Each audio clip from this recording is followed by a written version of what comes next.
So today we're going to talk about multi-rotors and how to use them for cinematic effects and our camera movements. What sticks control what camera movements? So let's talk about that.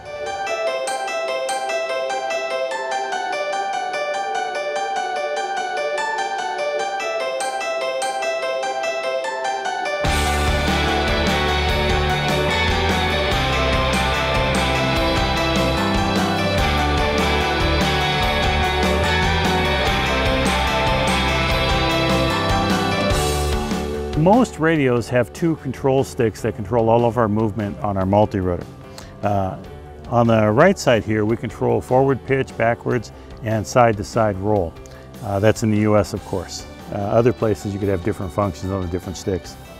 The left stick here controls the throttle, which it basically raises and lowers the multi-rotor, and it controls the yaw, which turns the multi-rotor. This is kind of a cool look on our cinema because we can start at a low angle looking straight ahead at something, and as we raise the multi-rotor up, we reveal what's behind the subject. So it's this building. We start low and then we get up over it and we can see the vast background behind it. It's used in various things. It was used mainly for crane shots.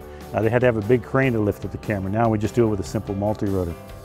Now the next stick you most likely work with will be this one over here. When you push it forward, it's going to make the multi-rotor go forward, and when you push it backwards, it's going to make the multi-rotor go backwards. So these shots are good when you're following somebody. When you're behind somebody, you want to follow them as they're running through the forest or running someplace, or you just want to go between buildings or something like that. Get that shot of a nice level shot as you're cruising through something. Most of the time, you're going to have the camera forward, straight forward. Unless you're above, then you might want to turn the camera at a 45-degree angle as you're flying forward here. So this sort of is the reveal shot, the follow shot, where you catch up with something, follow for a little bit, and maybe go beyond it to show where they're going or what's going to happen. Now the same stick also controls the roll of our multi-rotor, basically left and right movement. And this is kind of nice because when you have something lined up, when you have the multi-rotor lined up with it, and you move and you pan with it, you're basically moving back and forth. You're almost creating a dolly move, a nice level, even dolly move to follow something, or to pan across something. You might want to, go across some buildings with this nice dolly movement. You might want to follow somebody walking, or somebody running or riding.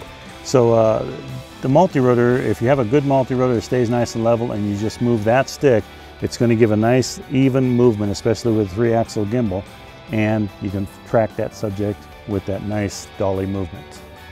So our last stick is this one over here, and this is back and forth right here, left and right, and that's our yaw movement on the multi-rotor. What it does is it makes it so the multi-rotor will actually turn.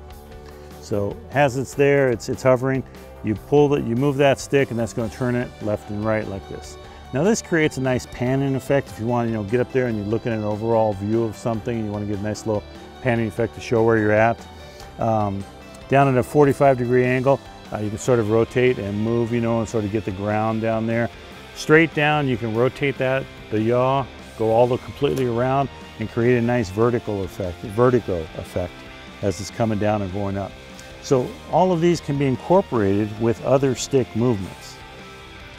Now, depending on your multi-rotor, you may have camera control also, which allows you to move the camera up and down.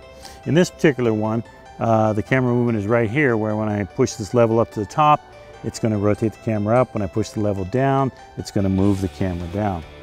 Now, this is also another kind of a cool effect that's hard to do because multi-rotors want to stay even. So it's kind of hard to get them to tilt forward and come up like that.